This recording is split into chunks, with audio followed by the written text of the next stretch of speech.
आज का टॉपिक होगा हमारा magnetic field patterns produced by current carrying conductor having different shape.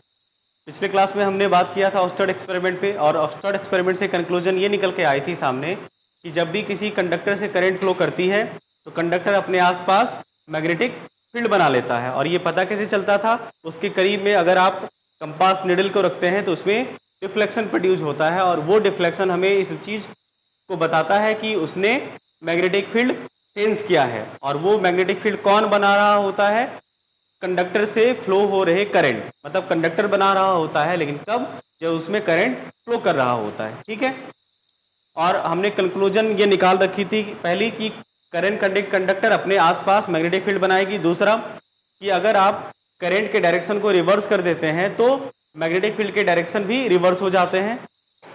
और तीसरा, अगर आप करंट के मैग्नीट्यूड को इंक्रीज करते हैं तो अमाउंट ऑफ मैग्नेटिक फील्ड का डिफ्लेक्शन यानी स्ट्रेंथ ऑफ मैग्नेटिक फील्ड भी चेंज हो जाता है, इंक्रीज हो जाता है। इतनी सारी बातें हो चुकी थी, ये सारी बातें लागू होगी अभी जो हम लोग करने वाले हैं डिफरेंट टाइप के कंडक्टर के लिए, उनके लिए। ठीक है, हमारे सिलेबस में क्या है, हमें पढ़ना है मैग्नेटिक फील्ड का पैटर्न्स पता करना है, और थोड़ा बहुत उसके स्ट्रेंथ के बारे में भी बात करनी है हमें। लेकिन कौन सा कि ढेर सारे कंडक्टर होंगे जिसका शेप अलग अलग होगा। जैसे मान लो एक स्ट्रेट वायर होगा, एक सर्कुलर लूप होगा, एक सोलेनॉइड वाला होगा। तो तीन डिफरेंट शेप के, डिफरेंट शेप में हमारे सिलेबस में तीन है। वैसे दो और भी होते हैं, टोरॉइड वगैरह आता है, वो आपको नहीं पढ़ना है, वो क्लास 12 मैग्नेटिज्म में आपको पढ़ना होता है।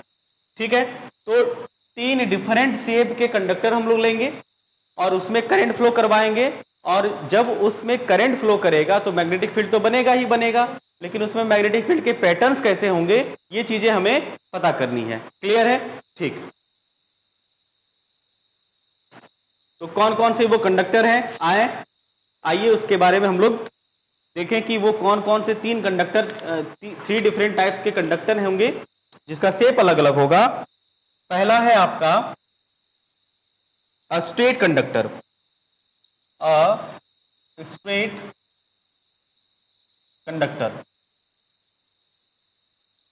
वायर भी हो सकता है, स्ट्रेट वायर भी हो सकता है, conductor carrying current.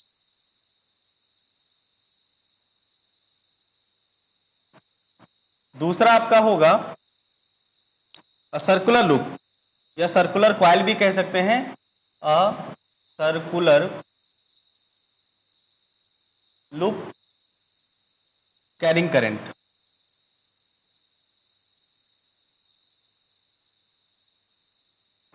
Carrying current. और तीसरा सोलेनॉइड। सोलेनॉइड नहीं, ये लॉन्ग कॉइल वायर होता है, इसको हम लोग लॉन्ग कॉइल, ये तो कॉइल हो गया, ये लॉन्ग कॉइल वायर होता है, बाद में पढ़ेंगे इसके बारे में। Solenoid carrying current.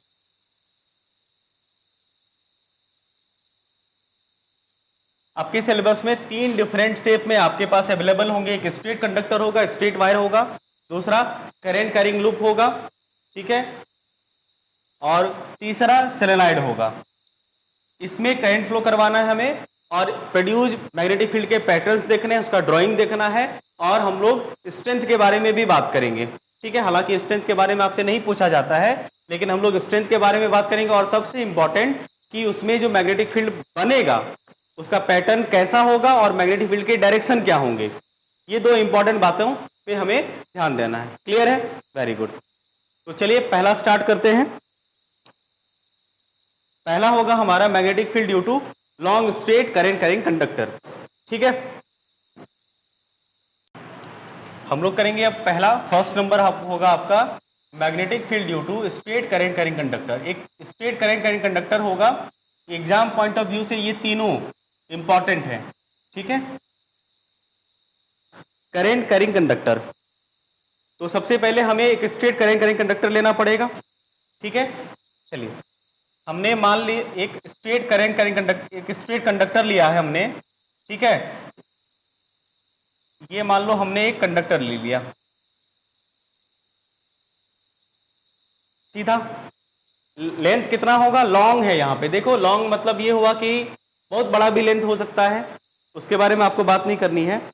अब इसमें फ्लो करवाना है तुम्हें करंट, ठीक है, हमें करवाना है फ्लो करंट। तो करंट फ्लो करवाने के लिए आपको सेटअप में बैटरी वगैरह बनानी पड़ेंगी, इसके बैटरी से कनेक्ट करना पड़ेगा। तो हम लोग क्या करते हैं, इसके दो एंड्स जो हैं, इन दोनों एंड्स को हम लोग बैटरी से कनेक्ट कर देते हैं, ठीक है, वेरी गुड, हमने इसे बैटरी से कनेक्ट कर दिया। अब है क्या कि कौन सा इंड आपको पॉजिटिव टर्मिनल बनाना है, मतलब किस इंड को पॉजिटिव टर्मिनल से जोड़ें और किसे नेगेटिव से, वे तुम्हारी इच्छा पे डिपेंड करती है। आई बात समझ में, ये आपकी इच्छा पे डिपेंड करती है। तो हम लोग एक काम करते हैं, इसे पॉजिटिव टर्मिनल से जोड़ देते हैं, तुम्हारा मन, ऐसा नहीं है कि ये कोई फिक्स रूल है, ये आपका मन कि आपको किसे किस टर्मिनल से जोड़ने हैं।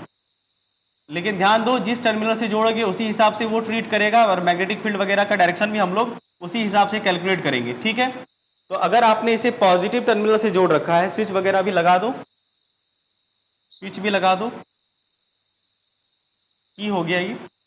तो इसमें होगा क्या कि आपको पता है कि बैटरी के पॉजिटिव टर्मिनल से करंट निकलती है, तो इसे हम लोग, करंट का डायरेक्शन क्या होगा, ये वाला डायरेक्शन होगा, सर्किट में करंट कुछ ऐसे फ्लो करेगा, और सारा मामला करंट के फ्लो के डायरेक्शन पे ही बेस्ड है, समझना, ठीक है।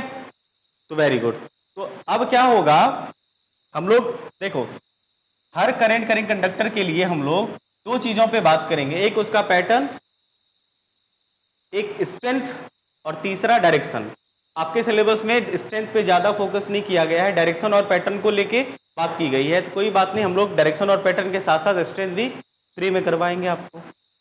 चलो, तो करंट का डायरेक्शन आपको पता चल गया, इसमें इधर से जा रहा है, इधर को निकल रहा है, क्लियर बात, वेरी गुड। अब देखा यह गया कि यहाँ पे जो मैग्नेटिक फील्ड का पैटर्न बन रहा था, अब देखो मैग्नेटिक फील्ड का पैटर्न पता करने के दो तरीके हमने आपको बता रखे, एक तो आयरन पाउडर वाली मेथड और दूसरा मैग्नेटिक कंपास। उन दोनों में से कोई भी तरीका आप यूज कर सकते हो। यहाँ पे आप मैग्नेटिक फील्ड का, ये यहाँ पे क्या करना, जैसे देखो अभी स्विच ऑफ है, ये बिंदा नहीं है, इसका मतलब स्विच ऑफ है। आपको, आप ये भी कर सकते हैं, समझना कि यहाँ पे आप आयरन पाउडर रख दीजिए ढेर सारा, समझना बात को। आपने यहाँ पे इसके आसपास ना कार्डबोर्ड पे मान लो आपने आयरन पाउडर लगा रखे हैं, ठीक है, नहीं, आयरन पाउडर आपने जमा रखे हैं कंडक्टर के चारों ओर, ठीक, और आप रेंडमली ये डिस्ट्रीब्यूटेड है, मतलब एकदम से बहुत सारा आयरन पाउडर है। आयरन पाउडर वाला मेथड हमने आपको सिखाया है, क्या करते हैं, आयरन पाउडर चारों ओर छींट देना है, और करंट फ्लो करवाने के बाद आपको थोड़ा कार्डबोर्ड सेक करना है, ठीक है। तो सेक करने के बाद आपको ये चीजें ऑब्जर्व होगी जो हम आपको अभी बताना चाह रहे हैं। सीधा भी हम लिख सकते थे, लेकिन चलो कोई बात नहीं, ठीक है। ये आयरन पाउडर है जो हमने इस कंडक्टर के चारों ओर सजा रखे हैं, ठीक। अब क्या होगा, जैसे ही स्विच ऑन होगा, समझो जैसे ही स्विच ऑन होगा करंट फ्लो करेगा। करंट फ्लो होने के बाद जैसे हमने कार्डबोर्ड को थोड़ा सेक किया, ठीक है, देखा कि ये जो आयरन पाउडर्स थे ये ना कुछ इस तरह से, समझना बात को, इस तरह से अलाइन होने लगा। आपको ये अलाइनमेंट दिखेंगी, गौर से अगर देखो तो तुम्हें ये अलाइनमेंट दिखने लगेंगी, पैटर्न तुम्हें दिखने लगेगा, ठीक है। ये जो आयरन पाउडर था वो अलाइन होने लगा है, सर्कुलर, इस तरह का, एकदम सर्कल जैसा चारों ओर। नहीं दिख पा रहा होगा, गौर से देखोगे मन की आंखों से तो दिख जाएगा, ठीक है। इस तरह से कुछ अलाइन होने लगा है, और इससे एक चीजें निकल के सामने आई कि अच्छा, इसके अराउंड जो मैग्नेटिक फील्ड बन रहा है, देखो ये अलाइनमेंट क्या दिखा रहा है, मैग्नेटिक फील्ड का डायरेक्शन दिखा रहा है। इसका मतलब ये निकल के आता है कि इसके अराउंड जो मैग्नेटिक फील्ड बनेगा वो सर्कुलर बन रहा है, तभी तो सर्कुलर रीजन में ये अलाइन हुआ है। तो अब इसको हम मिटाते हैं और सिंपल सीधा सा जो अलाइनमेंट आपको मिली है वो दिखा देते हैं, है ना, वेरी गुड। तरीका समझ पाए कि कैसे मैग्नेटिक फील्ड का पैटर्न पता करना है, और इसे आप कंपास नीडल रख के भी कर सकते हैं, समझ रहे हैं ना बात को। अब बस हम पैटर्न जो एक्सपेरिमेंट से ऑब्जर्व की गई वो पैटर्न ड्रॉ कर देते हैं, ठीक है। तो पैटर्न कैसा, सर्कुलर बन रहा था, इस तरह का, समझे बात को, सर्कुलर। ये जो आयरन फिलिंग्स थे, अब हम आपको दिखाते हैं ये वाला आयरन फिलिंग्स जो अरेंज हुआ है, इस तरह का अरेंज हुआ है। ये जो आयरन पाउडर था ना, उसका अलाइनमेंट कुछ इस तरह का था। इस तरह से ये आयरन पाउडर अलाइन हो गया इसके चारों ओर, एकदम ढेर सारे कंसेंट्रिक सर्कल बना रहे थे कंडक्टर के चारों ओर। और कंडक्टर कहाँ पे सिचुएटेड था, इसने ये इस तरह से अलाइन हुआ कि इस तरह से कि ताकि कंडक्टर इसके सेंटर पे हो और कंसेंट्रिक सर्कल्स, ढेर सारे कंसेंट्रिक सर्कल्स ये बना रहे थे। ये रहा मैग्नेटिक फील्ड का pattern produce by the straight current carrying conductor. अब डायरेक्शन की बात होगी तो डायरेक्शन की बात के लिए हम लोग अलग से काम करेंगे, चिंता मत करो, ठीक है। ये चीजें ऑब्जर्व की गई और आपको पता है कि अगर करंट का डायरेक्शन रिवर्स करेंगे मैग्नेटिक फील्ड का डायरेक्शन रिवर्स हो जाएगा, तो उस पर हम चर्चा नहीं करने वाले हैं, ये हम बता दिए ओस्टर्ड एक्सपेरिमेंट में भी। इसलिए ऐसा नहीं कि सर दूसरा ड्राइंग बनाइए करंट के डायरेक्शन को रिवर्स करके, नहीं बनाएंगे, क्योंकि पहले हम बता चुके हैं आपको कि ये चीज़ें जो ओस्टर्ड के एक्सपेरिमेंट में 3 बातें निकल के आई है कि करंट का मैग्नीट्यूड बढ़ाने से स्ट्रेंथ बढ़ जाता है मैग्नेटिक फील्ड का। दूसरा कि डायरेक्शन ऑफ करंट अगर आप रिवर्स करोगे तो डायरेक्शन ऑफ मैग्नेटिक फील्ड भी रिवर्स हो जाता है। इसीलिए आपको ये चीज़ें सबके लिए अप्लीकेबल है, समझ पाए। ये पैटर्न आपको देखने को मिलेगा। तो भाई पैटर्न लिखते कैसे हैं, तो देखो चलो पहला ड्राइंग के बेसिस पे पैटर्न लिखो। पहला हमें क्या करना था, पैटर्न कैसा दिख रहा है आपको, कंसेंट्रिक सर्कल्स, नहीं पैटर्न कैसा दिख रहा है आपको, कंसेंट्रिक सर्कल्स लिख लीजिए। The magnetic field line of force are, pattern में the magnetic field lines of force, field lines of force या field line of force are, ढेर सारे मैग्नेटिक फील्ड लाइन बनेंगे, are in the form of concentric, in the form of concentric circles, in the form of concentric circles near the conductor, near the conductor, और क्या देखा गया, where centre lie on the wire, where centre lie on the wire, on the conductor या wire कह सकते हो। Centre कहाँ पे होगा, इस वायर पे ही होगा सेंटर। आई बात समझ में, यहाँ पे सेंटर था, मतलब इस तरह से कंडक्टर थी और इसके चारों ओर मैग्नेटिक फील्ड लाइन बने। और ऐसा नहीं कि सिर्फ एक ही जगह, हर जगह। अगर आप इसे देखना चाहो तो ये कंसेंट्रिक एक तरह के आपको सिलेंड्रिकल शेप में दिखेंगे, सिलेंड्रिकल शेप में, और ढेर सारे कंसेंट्रिक सिलेंडर्स बनेंगे अगर ये पूरे वायर को तुम मिलाओ तो। फिलहाल हम लोग बस एक रीजन की बात करते हैं, एक स्लाइस की बात करते हैं, इसलिए कंसेंट्रिक सर्कल्स हमने लिया है। यही चलता है एग्जाम में भी, आप इसे यही लिखेंगे, ठीक है। नोट करना चाहेंगे, नोट करिए। अगर हम बात इसके मैग्नेटिक फील्ड के पैटर्न के डायरेक्शन के बारे में बात करें, देखो पैटर्न तो समझ में आया, कंसेंट्रिक सर्कल बनेगा। अगर हम बात डायरेक्शन की करें तो डायरेक्शन के लिए मैक्सवेल साहब ने 2 रूल दे रखे हैं। एक राइट हैंड थंब रूल, ये मैक्सवेल का है, इसे Maxwell right hand thumb rule भी कहते हैं, और दूसरा कॉर्क स्क्रू रूल। इन दोनों डायरेक्शन से आप मैग्नेटिक फील्ड के स्ट्रेट वायर में जो मैग्नेटिक फील्ड बनेगा उसके डायरेक्शन को आप पता कर सकते हैं कि कैसे बना है। अभी तो एरो नहीं दे रखा है हमने ना, तो चलिए हम लोग Maxwell right hand thumb rule करते हैं। कॉर्क स्क्रू रूल भी सेम इंफॉर्मेशन देता है, इसके बारे में भी हम लोग बात करेंगे, ठीक है। तो चलिए पहले हम लोग Maxwell right hand thumb rule करते हैं कि आखिर ये क्या कहता है, ठीक है। देखो पहले समझ लो, ये कहता है कि आपको क्या करना है कि स्ट्रेट वायर जो है ना, आपको अपने दाहिने हाथ का, राइट हैंड मतलब दाहिने हाथ का ठीक है, थंब को, दाहिने हाथ के थंब को कंडक्टर के अलोंग रखना है और उधर रखना है कि जिधर करंट फ्लो हो रहा है कंडक्टर में उसकी तरफ रखना है। थंब को पॉइंटिंग करना है किधर, करंट के डायरेक्शन में। करंट अगर इधर फ्लो हो रहा है तो थंब को इधर पॉइंट करना है, करंट इधर फ्लो करेगा तो थंब को इधर पॉइंट करना है, करंट इधर फ्लो करेगा तो थंब को इधर पॉइंट करना है, करंट इधर फ्लो करेगा तो थंब को इधर पॉइंट करना है। क्लियर है। तो करंट के डायरेक्शन में थंब को पॉइंट्स करना है, कंडक्टर को पकड़ना है हाथ से, सच में नहीं पकड़ना है, करंट कैरिंग इमेजिंग करना है आपको मन में कि हमने करंट कैरिंग कंडक्टर को अपने हाथ में पकड़ रखा है, अपने हाथ में पकड़ रखा है दाहिने हाथ में, और करंट को और हमारा जो थंब है वो किसे पॉइंट कर रहा है, करंट के डायरेक्शन को, करंट के डायरेक्शन में हमने थंब को पॉइंट कर रखा है, ठीक है। तो ये जो कर्ल फिंगर है ना, ये कर्ल फिंगर जिधर रोटेट करेगा, दिख रहा है, यही डायरेक्शन होगा मैग्नेटिक फील्ड का। आई बात समझ में? अगर ऐसे होल्ड करोगे तो कर्ल फिंगर कुछ ऐसे रोटेट करेगा, अगर ऐसे होल्ड करोगे तो कर्ल फिंगर कुछ ऐसे रोटेट करेगा। तो कर्ल फिंगर का रोटेशन हमें क्या बताता है? मैग्नेटिक फील्ड का डायरेक्शन। आइए इसे नोट कर लें, फिर समझाएंगे आपको, इस पे बताएंगे भी और प्रैक्टिस भी करवाएंगे, ठीक है। पहले नोट कर लेते हैं एक लाइन, ठीक है। नोट करिए, इमेजिंग, नोट करिए, imaging that you are holding, you are holding the current carrying wire in your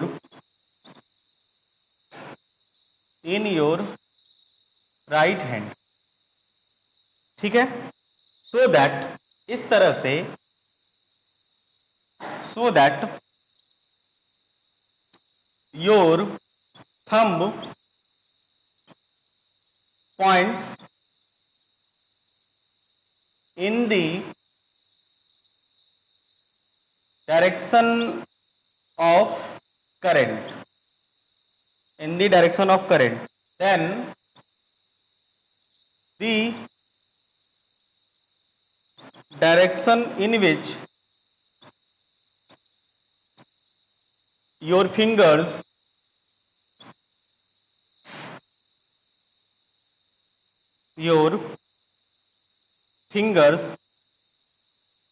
in circle, वही कर्ल हुआ, in circle, the wire will give, in circle the wire will give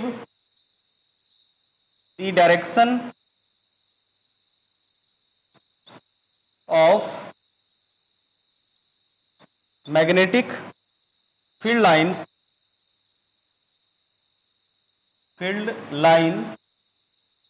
around the wire, चाहे तो आप note कर सकते हैं, देखिए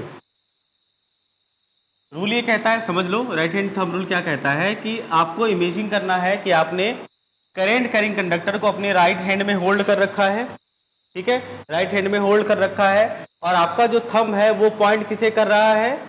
आपका जो थंब है वो पॉइंट कर रहा है करंट के डायरेक्शन को, ठीक है। तो जो आपका फिंगर इन सर्कल करेगा, कर्ल होगा, वो डायरेक्शन तुम्हें बताएगा मैग्नेटिक फील्ड का। समझ पाए? यहाँ पे ये आपका राइट हैंड है, ठीक है, ये करंट का डायरेक्शन हो गया, और ये आपका थंब है, नहीं, राइट हैंड में ये थंब है, बताने की वैसे आवश्यकता नहीं है, ये हो गया। तो ये कहता है हमारा Maxwell right hand thumb rule. Clear है? समझ पाए? इस तरह से होगा। तो यहाँ पे जो डायरेक्शन की बात होगी, अगर करंट इधर डायरेक्शन हो रहा है, मतलब फ्लो कर रहा है, अगर आप इस वायर के अराउंड जो मैग्नेटिक फील्ड, मान लो ये जो सर्कल बनेगा, है ना, इस सर्कल में मैग्नेटिक फील्ड का डायरेक्शन क्या होगा? तो वो तो हमें इसमें जो कर्ल है वो कर्ल बताएगा फिंगर ऑफ। तो क्या होगा? तो अगर इमेजिंग करो तो यहाँ पे तुम्हें डायरेक्शन कैसे मिलेंगे? अगर ध्यान से देखिए तो ये कर्ल किधर पॉइंट कर रहा है, इसे समझना है। तो देखो दो तरह से पॉइंट्स करते हैं, एक होता है क्लॉकवाइज और एक होता है एंटी क्लॉकवाइज। पकड़ पा रहे हैं? एक होता है क्लॉकवाइज और एक होता है एंटी क्लॉकवाइज। क्लॉकवाइज मतलब घड़ी के डायरेक्शन वाला, और एंटी क्लॉकवाइज घड़ी के अपोजिट, ठीक है। तो देखो अगर डायरेक्शन तुम्हारा ऐसा हो, जैसे ये 12 समझो, अगर डायरेक्शन ऐसा हो, ऐसे मूव करे, तो ये डायरेक्शन क्लॉकवाइज कहलाता है, क्योंकि ये देखो ना 12 से 3, 3 से 6, 6 से 9, ये वाला डायरेक्शन है। और अगर घड़ी में, मतलब मन में घड़ी के को इमेजिंग कर लेना है, और डायरेक्शन कुछ ऐसा हो इस तरह का, 12 से 9, 9 से 6, 6 से 3, तो घड़ी के अपोजिट हुआ ना, तो ये हुआ तुम्हारा एंटी क्लॉकवाइज। अब तुम्हें ये सेंस करना है कि ये डायरेक्शन क्या है, क्लॉकवाइज की एंटी क्लॉकवाइज। तो ये डायरेक्शन देखो, अगर तुम इमेजिंग करो तो ये घड़ी के डायरेक्शन में होगा, ये वाला, तो ये डायरेक्शन तुम्हारा आ जाएगा कौन सा? ये डायरेक्शन हो जाएगा, सॉरी ये तो एंटी क्लॉकवाइज आएगा, बिल्कुल, ये डायरेक्शन तुम्हारा एंटी क्लॉकवाइज आएगा। एंटी क्लॉकवाइज को कैसे पॉइंट करेंगे, देखो एरो जरा देखो यहाँ से ध्यान से, ये वाला और इस तरह से, समझ पाए, ये एरो पॉइंट करना है आपको, ये डायरेक्शन क्या होगा, एंटी क्लॉकवाइज। आप इसे शॉर्टकट के तौर पे भी याद रख सकते हैं कि अगर करंट अपोजिट ऊपर में जा रहा है, ऊपर की तरफ, तो मैग्नेटिक फील्ड का डायरेक्शन एंटी क्लॉकवाइज होता है। लेकिन शॉर्टकट के चक्कर में मत लो, डायरेक्शन को समझो, ठीक है। कर्ल किधर हो रहा है भाई, एंटी क्लॉकवाइज। एंटी क्लॉकवाइज मतलब 12, 12 से 9, 9 से 6, 6 से 3 ऐसे हो रहा है, तो मतलब ये एंटी क्लॉकवाइज हो गया, समझ पाए, ठीक है। इसे थोड़ा प्रैक्टिस करने की आवश्यकता है, इसे अच्छे से समझिएगा, ठीक है। यूट्यूब वगैरह पे एनिमेशन वगैरह देखोगे अच्छे से तो तुम्हें और ज़्यादा क्लियर होंगे कि क्लॉकवाइज एंटी क्लॉकवाइज कैसे लेना है। थोड़ा गूगल वगैरह किया करो, यूट्यूब पे थोड़ा सर्च किया करो, समझ पाए। ये हो गया आपका राइट हैंड थंब रूल। अगर हम बात करें स्क्रू रूल का, तो स्क्रू रूल भी हमें सेम सेंस देता है, सेम इंफॉर्मेशन देता है। वो भी स्क्रू कौन सा है, राइट हैंडेड स्क्रू है, नॉर्मल नहीं, राइट हैंडेड स्क्रू लेना है। अब स्क्रू क्या होता है, ये वाला क्लियर है, इसे साफ करेंगे, अगला स्क्रू करवाएंगे, ठीक है। चलो बढ़िया। मैक्सवेल कॉर्क स्क्रू रूल भी तुम्हें सेम सेंस देता है, सेम बातें बताती है। तो हम तो जनरली हम लोग थंब रूल ही यूज करेंगे समझने के लिए, बस देख लीजिए, फॉर्मेलिटी है, करनी है। हमें इमेजिंग करना है कि driving a cork screw rule in the direction of current. हमें एक स्क्रू चलाना है, स्क्रू मतलब वही जिस तरह से पेचकस वगैरह में छोटा छोटा जो स्क्रू होता है उसे भी आप एज्यूम कर सकते हैं, और उसे किस तरह से घुमाना है, जैसे कि मान लो पेन में भी स्क्रू होता है, नट बोल्ट होता है, तो उसे करंट के डायरेक्शन में ले जाना है। स्क्रू को इस तरह से घुमाना है खोलने में या लगाने में कि ताकि वो करंट के डायरेक्शन में जाए। तो करंट के डायरेक्शन में ले जाने के वक्त स्क्रू जिस डायरेक्शन में घूमेगा वही डायरेक्शन आपका करंट का होगा, समझ पाए। जैसे हमने यहाँ पे दे रखा है कि देखो ये एक स्क्रू है और इस स्क्रू को हम घुमा रहे हैं, ठीक है, ऐसे घुमा रहे हैं, ऐसे पकड़ के हम इसको नहीं, ऐसे घुमा, समझ पाए। कॉर्क स्क्रू रूल कैसे काम करता है, इसको ट्विस्ट करना है इस तरह से कि वो करंट के डायरेक्शन में अंदर जाए, तो जिस डायरेक्शन में ये ट्विस्ट होगा वही डायरेक्शन तुम्हारा मैग्नेटिक फील्ड का डायरेक्शन होगा। क्लियर है, तो पैटर्न भी क्लियर हो गया, डायरेक्शन भी क्लियर हो गया। आपके सिलेबस में मैग्नीट्यूड के बारे में बात की गई नहीं, लेकिन हम आपको मैग्नीट्यूड के बारे में भी बताएंगे, इसे नोट करिए, आगे हम बात करें। अब जो करंट का कंडक्टर मैग्नेटिक फील्ड बनाती है उसका मैग्नीट्यूड देखना, पैटर्न तो हमने देखा, डायरेक्शन भी सीखा, मैग्नीट्यूड के बारे में बात कर लेते हैं कि मैग्नीट्यूड के बारे में ये क्या कहता है, ठीक है। देखो देखा ये गया एक्सपेरिमेंटली कि the magnitude of the magnetic field produced, the magnitude of the magnetic field produced by the straight current carrying conductor, straight current carrying conductor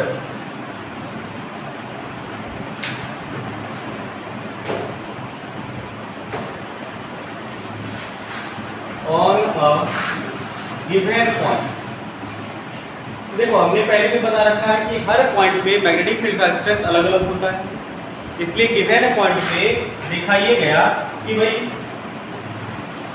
पहली चीजें बताओ करंट के बारे में। हम बोले थे कि करंट का मैग्नीट्यूड अगर बढ़ाओगे तो मैग्नेटिक फील्ड का स्ट्रेंथ बढ़ेगा, तो करंट के डायरेक्टली प्रोपोर्शनल हो गया, एज पहला directly proportional to the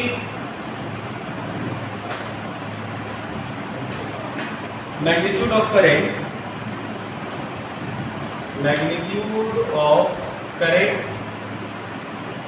flowing through the wire, current flowing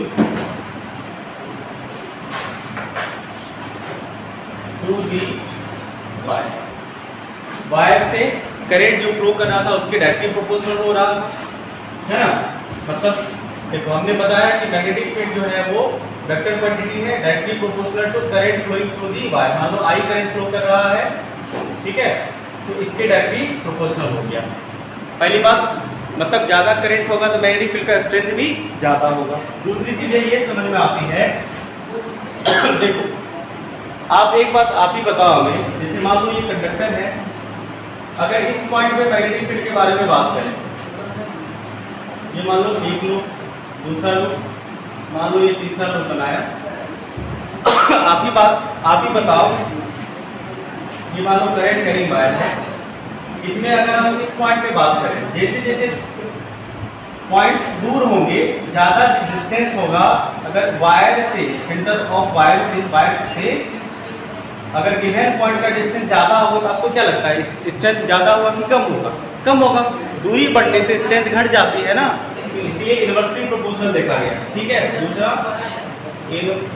inversely proportional to the distance of that point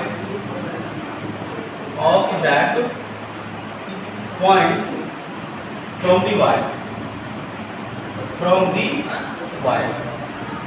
मतलब मान लो इस पॉइंट से r डिस्टेंस, तो आप ये कह सकते हैं कि मैग्नेटिक फील्ड जो होता है वो inversely proportional to distance of the wire हो रहा है। दो बातें समझ में आई? ठीक है। अब है क्या कि अगर इक्वेशन 1 और 2 को तुम कंबाइन करो, पहला वाला ये वाला लाइन मिटाएं, ठीक है। देखो दो पॉइंट तुम्हें समझ में आती है कि करंट के डायरेक्टली प्रोपोर्शनल हो रहा है, यही से देखो एक फॉर्मूला भी बन जाएगा तुम्हारे काम का। करंट के डायरेक्टली प्रोपोर्शनल हो रहा है, अगर इक्वेशन 1 और 2 को मिलाएं, फ्रॉम इक्वेशन 1 एंड 2 इनको मिलाएं तो ये दिखने में आया कि magnetic field directly proportional to current और magnetic field inversely proportional to distance. नहीं, इसका मतलब आप कह सकते हैं कि magnetic field proportional to I by R। अब यहाँ पे देखो प्रोपोर्शनलिटी साइन अगर हटेगा तो बदले में कांस्टेंट आता है, और यहाँ पे कांस्टेंट आएगा आपका, ठीक है, ध्यान दो, यहाँ पे कांस्टेंट आएगा आपका म्यू नॉट बाय 2 पाई। यहाँ पे कांस्टेंट आता है आपका म्यू नॉट बाय 2 पाई। अब ये कांस्टेंट है, क्या होता है इसके बारे में बात करेंगे हम लोग। Mu naught by 2 pi into I by r, mu naught by 2 pi into I by r. Actual में ये वेक्टर क्वांटिटी है, इसलिए एरो दिया आप दे सकते हो। ये आपका हुआ मैग्नेटिक फील्ड का strength produce by the current, straight current element by. सबके लिए फॉर्मूला एप्लीकेबल नहीं है। ये हो गया magnetic field produce by the current carrying straight by. अब यहाँ पे तुम्हारे पास जो आई क्या है, करंट है, आर क्या है, distance of that point from the wire. अब ये म्यू नॉट बाय 2 पाई क्या है, इसे समझो। ठीक है, देखो यहाँ पे म्यू नॉट बाय 2 पाई आपका कांस्टेंट है। 2 पाई तो आपको पता ही कि 2 पाई क्या हो रहा है। बात थोड़ा म्यू नॉट के बारे में कर ले तो mu naught here, mu naught is constant, और यहाँ पे ये कांस्टेंट है आपका कांस्टेंट, और इस कांस्टेंट को कहा जाता है, ठीक है, परमेबिलिटी ऑफ फ्री स्पेस। इसे कहा जाता है परमेबिलिटी ऑफ फ्री स्पेस। इसके बारे में बात नहीं करना, ये कांस्टेंट होता है। फ्री स्पेस मतलब वैक्यूम। ठीक है, आई बात समझ में? Very good. और जिसका वैल्यू अब हो जाएगा, ध्यान देना, इसका वैल्यू म्यू नॉट का value 4 pi into 10 to the power -7। Unit आप यहीं से पता कर सकते हैं। यूनिट के बारे में आप खुद बताना हमें, ठीक है।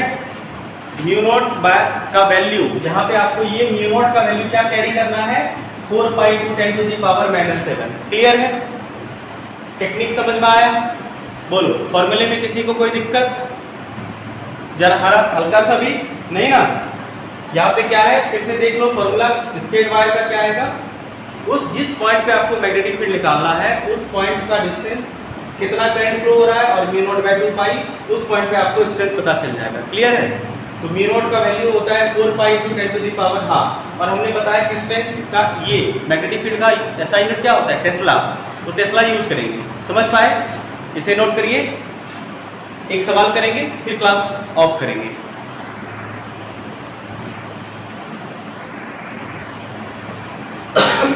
फॉर्मूला यूज करना है कि आपको magnetic field at a point निकालना है आपको mu naught by 2 pi I by are.